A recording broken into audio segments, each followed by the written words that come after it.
My boyfriend told me to stop being so sensitive. He lost it when I stopped reacting entirely. Liam used to love how I reacted to everything. When we first started dating 3 years ago, he'd tell me my expressiveness was adorable. I'd gasp at plot twists in movies, tear up at commercials with puppies, laugh until I couldn't breathe at his jokes. He said my emotions made everything more vivid, like experiencing life in high definition instead of grainy black and white. He'd wrap his arms around me when I cried at sad songs and kiss my forehead when I got excited about small things like finding the perfect avocado at the grocery store. 6 months in, he proposed during a sunset hike, and I cried so hard I could barely say yes. He laughed and wiped my tears and said he never wanted me to change. But somewhere around our second anniversary, something shifted. I'd gotten a promotion at the advertising agency where I worked as a junior copywriter, and the stress came with longer hours and tighter deadlines. My creative director, Francine, was brilliant but demanding, expecting 3 concepts by Monday when it was already Friday afternoon. I'd come home exhausted and need to decompress by talking through my day.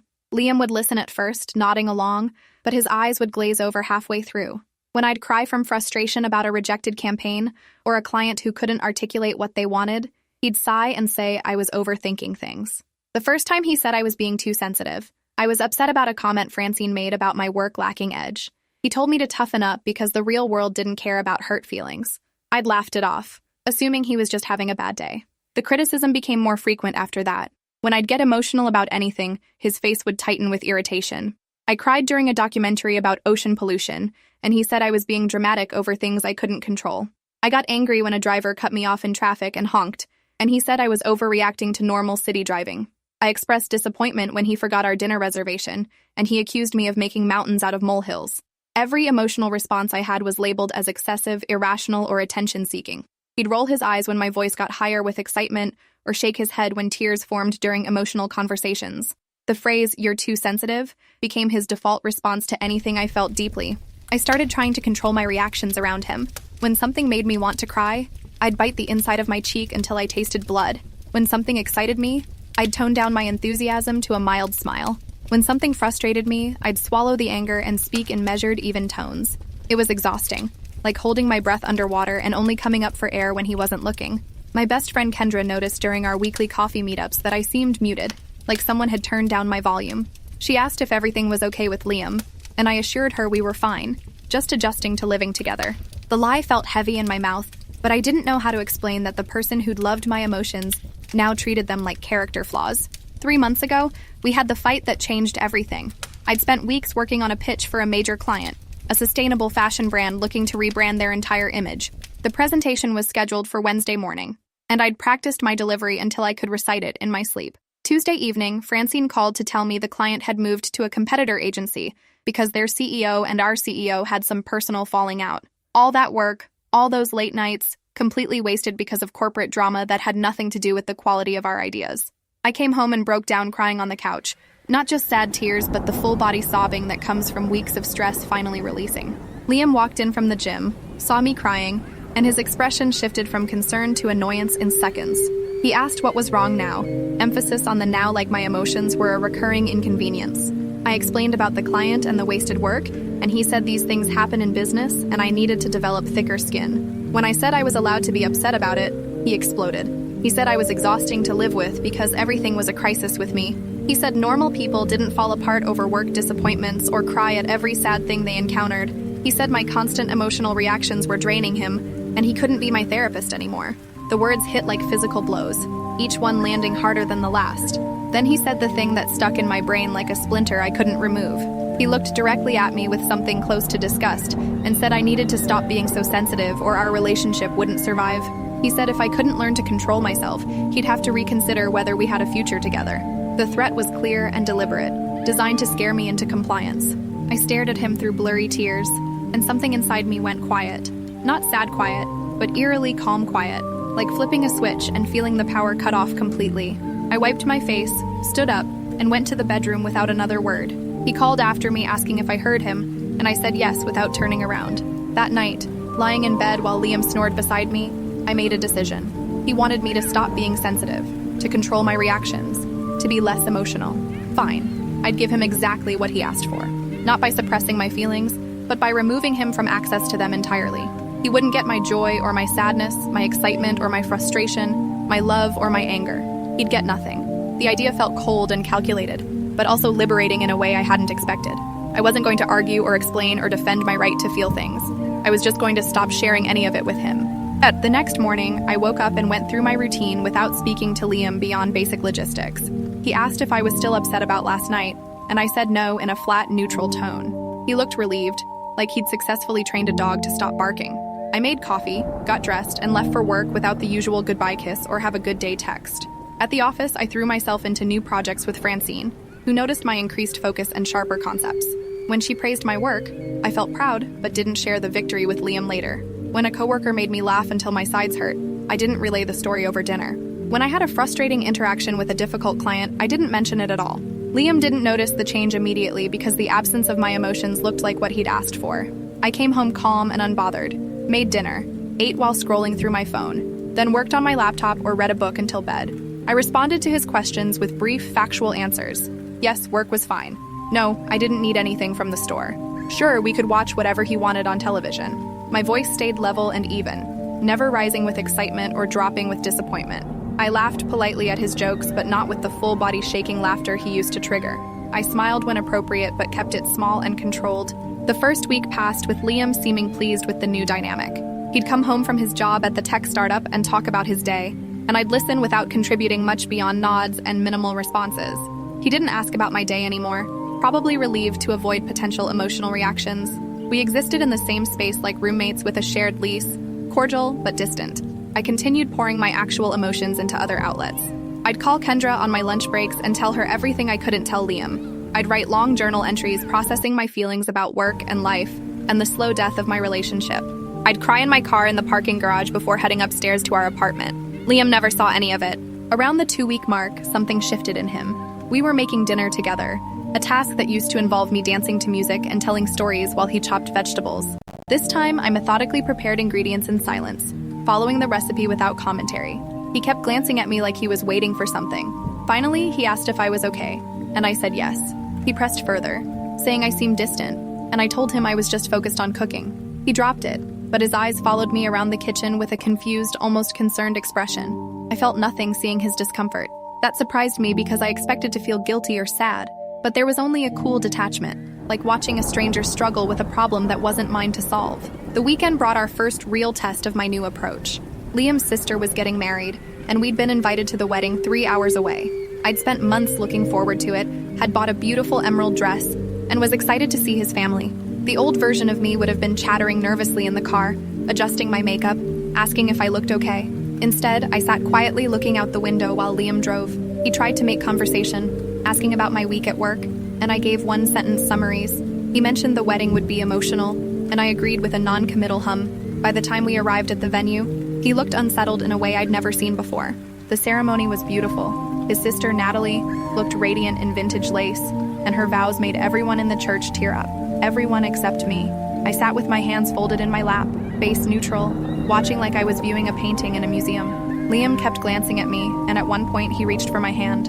I let him hold it, but didn't squeeze back or stroke his thumb the way I normally would have. When the bride and groom kissed and everyone cheered, I clapped politely without the beaming smile that usually took over my face at weddings.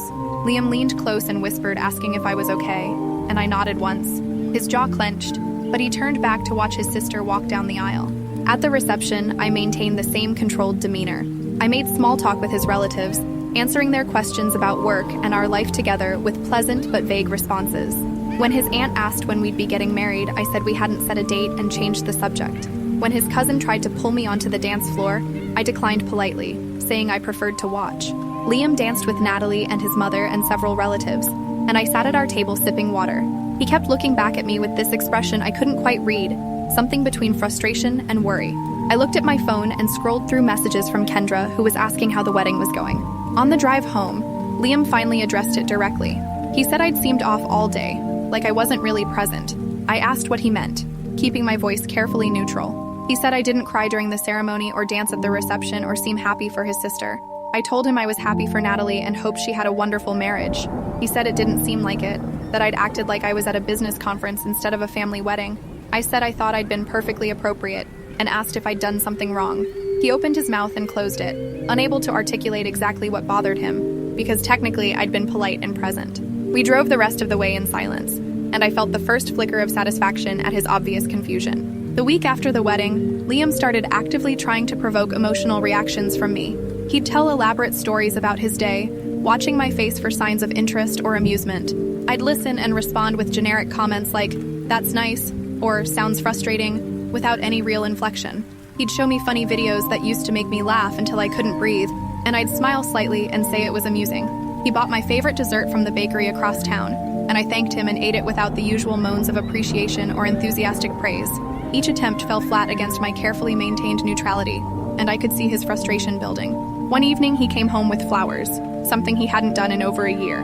Red roses, my favorite, in a crystal vase. The old me would have thrown my arms around him and kissed him and put them in the perfect spot where light would hit them just right. Instead, I said thank you, put them on the kitchen counter, and went back to answering emails on my laptop. He stood there holding the vase like he didn't know what to do with his hands. He said he thought I'd be happy, and I said the flowers were lovely. He said I didn't seem happy, and I asked what he wanted me to do. He couldn't answer that, couldn't explain what specific reaction he was expecting, so he just put the vase down and left the room. Kendra noticed the change in me during our Thursday coffee date. She said I seemed calmer, but also somehow emptier, like I was running on autopilot. I told her about my decision to stop sharing emotions with Liam to give him the non-sensitive girlfriend he'd demanded. She looked worried and asked if I was okay. Really okay, not just performing okay. I thought about it and realized I actually was okay, better than okay in some ways. Without the constant criticism and eye-rolling, without needing to defend my right to feel things, I had mental energy for other parts of my life. My work was thriving, I'd started painting again after years away from it, and I'd joined a book club where I could discuss stories without judgment. Liam had wanted me less sensitive, and in removing myself from his emotional reach, I'd found unexpected peace. Francine pulled me into her office on Friday afternoon with news about a major campaign opportunity. The agency had landed a national account for a mental health awareness initiative, and she wanted me to lead the creative team. It was the kind of career-defining project I'd dreamed about since joining the company, the kind of thing that would have sent old me running to Liam, bursting with excitement and plans and nervous energy.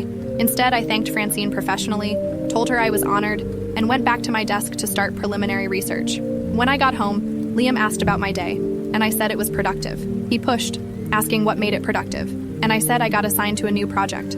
He waited for me to elaborate, and when I didn't, he asked what kind of project. I gave him a one-sentence summary and started making dinner. That night, Liam tried a different approach. He suggested we watch one of our favorite shows together, a comedy we used to quote constantly.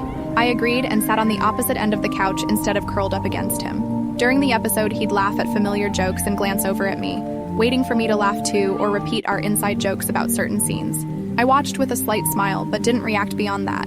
Halfway through, he paused the show and asked what was wrong. I said nothing was wrong. He said I'd been acting weird for weeks, and I asked him to define weird. He struggled to put it into words, finally saying I just wasn't myself anymore. I told him I was exactly myself, just the less sensitive version he'd requested. His face went pale, and he stared at me like he'd never seen me before.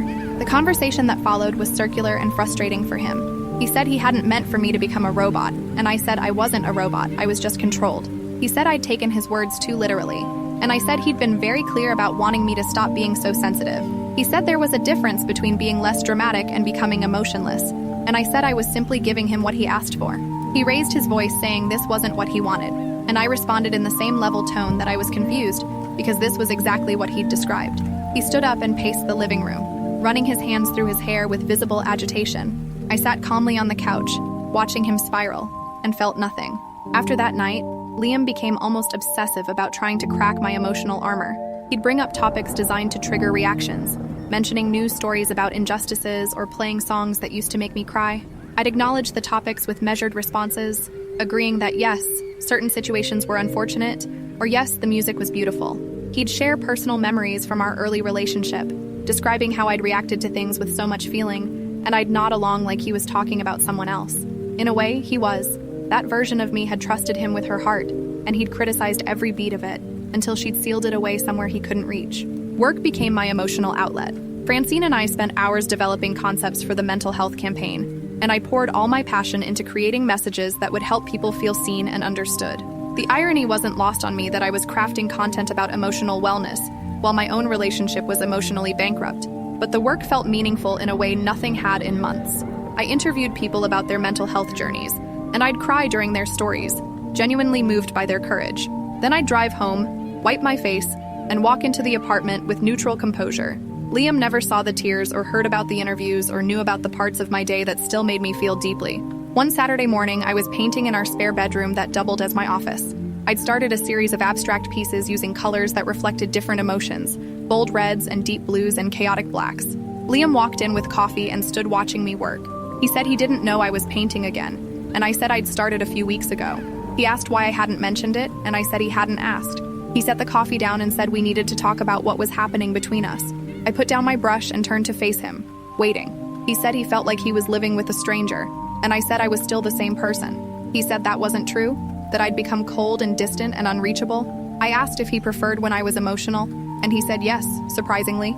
He said he missed the version of me who felt everything so intensely. I felt something stir then, not emotion, but a kind of cold clarity.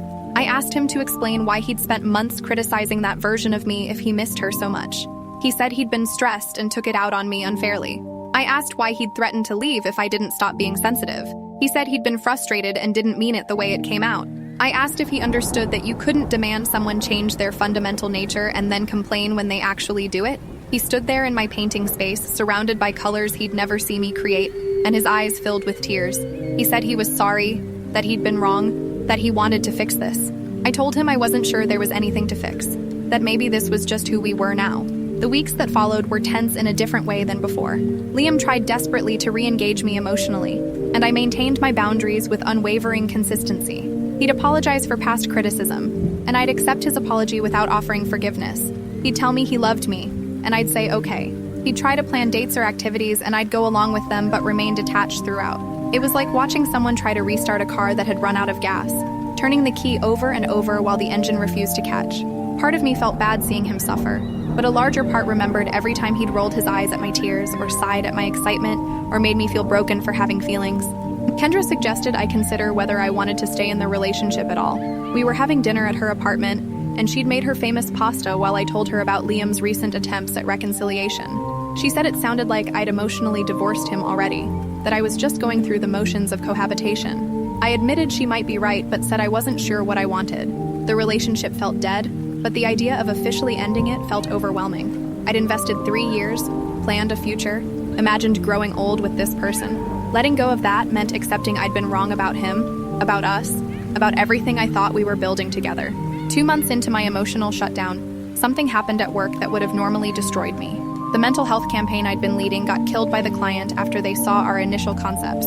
They said our approach was too raw, too honest, that they wanted something more aspirational and less focused on struggle. Francine was furious, I was devastated, and the entire team had worked overtime for nothing. I sat in the conference room after the call ended, staring at my laptop screen, feeling the familiar pressure of tears building. But I was at work, surrounded by colleagues, and I'd learned to compartmentalize so effectively that even genuine grief couldn't break through in the wrong environment. I drove home that evening with tears streaming down my face, finally letting the disappointment release.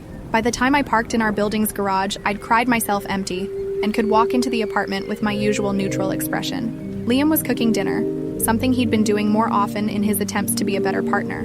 He asked about my day, and I said the campaign got canceled. He stopped stirring the sauce and turned to look at me, concern flooding his face. He asked if I was okay, and I said I was fine. He came closer and said I didn't have to pretend with him, that he wanted me to feel comfortable sharing. I looked at him directly and said I wasn't pretending. I was fine, and asked when dinner would be ready. His face crumpled in a way I'd never seen before. Not angry or frustrated, but genuinely hurt and scared. He said he knew I wasn't fine, that a project I'd cared about had just been killed, and any normal person would be upset. I told him I'd already processed it and didn't need to discuss it further. He asked where I'd processed it, when, and I said in the car on the way home. He asked why I couldn't process it with him, and I said because he wasn't a safe person to process emotions with. The words hung in the air like smoke from a fire, visible and impossible to ignore. He stepped back like I'd slapped him, and his eyes went glassy with unshed tears. He said that wasn't fair, that he'd been trying so hard to change. I said 3 months of trying didn't erase 2 years of criticism. That night, Liam slept on the couch. I heard him out there around 2 in the morning, the sound of quiet crying seeping under the bedroom door. The old me would have gone to comfort him, would have put aside my own hurt to soothe his. This version of me stayed in bed, staring at the ceiling, feeling the weight of our dying relationship pressing down like a heavy blanket.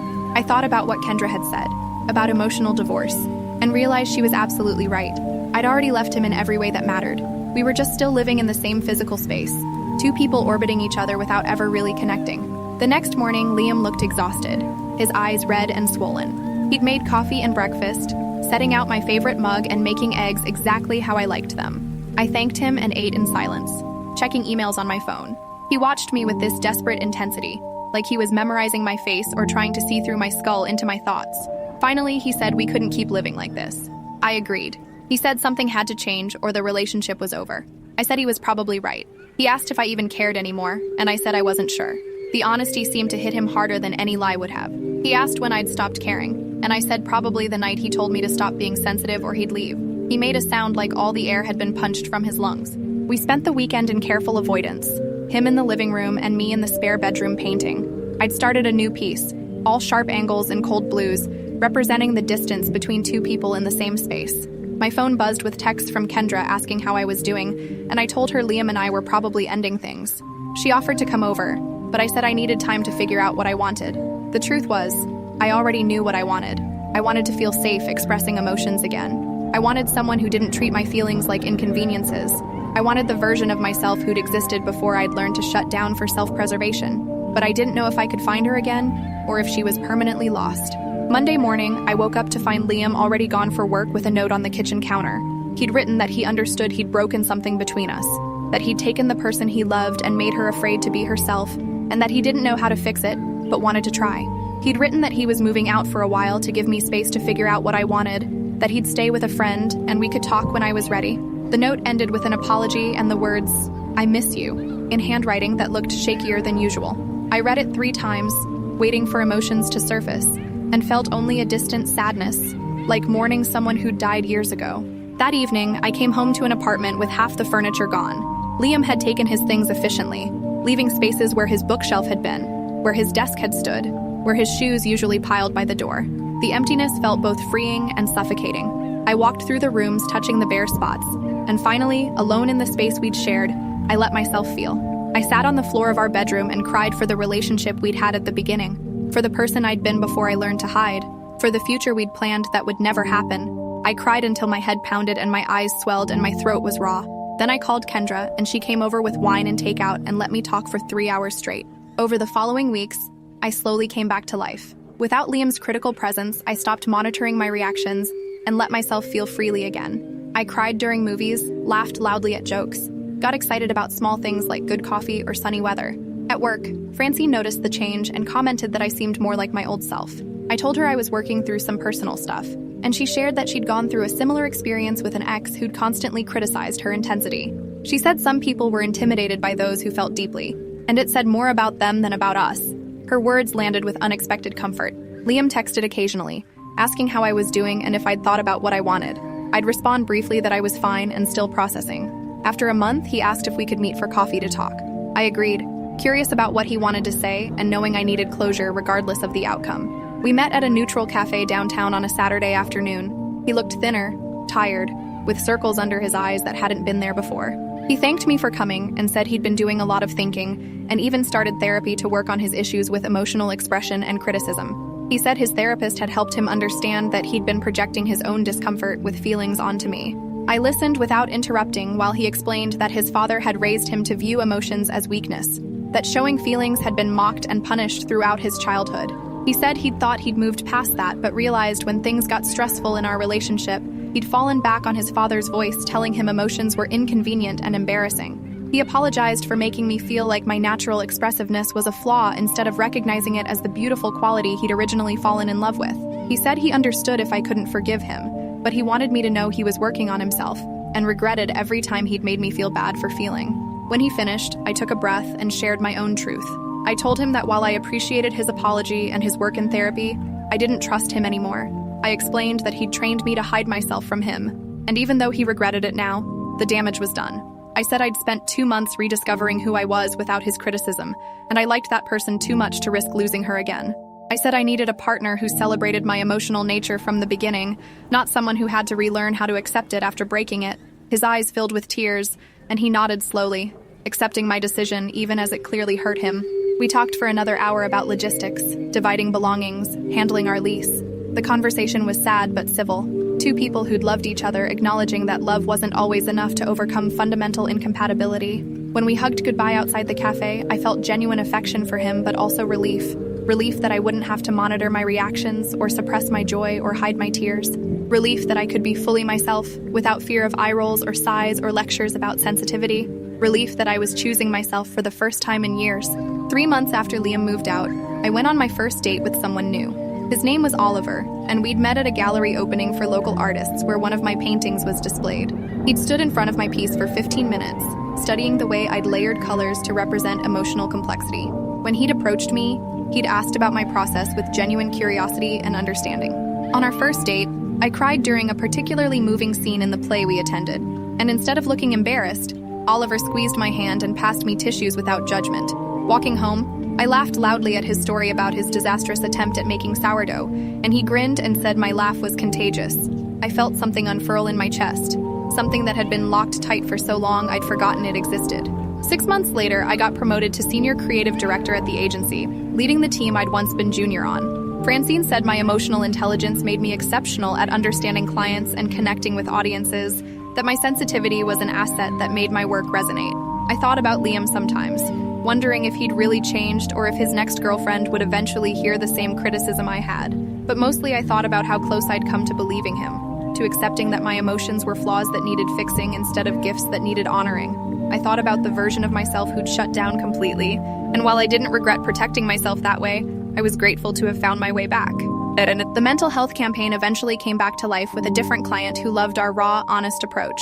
The night we launched, I stood in Times Square watching our billboards light up with messages about emotional authenticity and the courage it takes to feel deeply. My phone buzzed with a text from Oliver saying he was proud of me, and I felt my eyes well up with happy tears right there on the crowded street. A woman next to me noticed and asked if I was okay. I laughed through the tears and said I was better than okay. I was finally myself again. She smiled and said that was something worth crying about, and I agreed completely.